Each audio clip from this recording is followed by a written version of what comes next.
Among the many mitzvot that we find in this week's Torah portion, and it has a large number, we find the requirement that if you hire a worker, a day laborer, you must pay him at the end of the day, and you're not allowed to wait until the following day to pay him.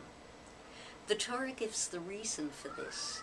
He needs those wages. He lifts up his soul for them, is how the Torah puts it. And indeed, if we think of a day laborer and the fact that they might need to be paid their money on a regular basis, we can see that this might be a good rule.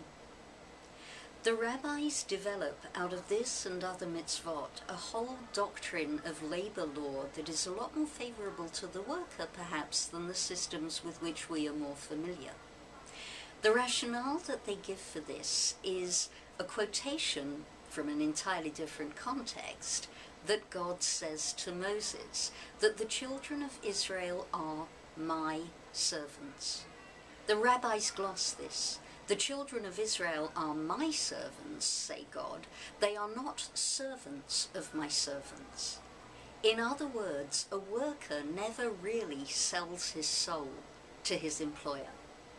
So, for example, in the labor law we find in the Talmud, if you hire a worker for a day and he walks off the job halfway through the day, he can sue you for a pro rata for the work that he actually did.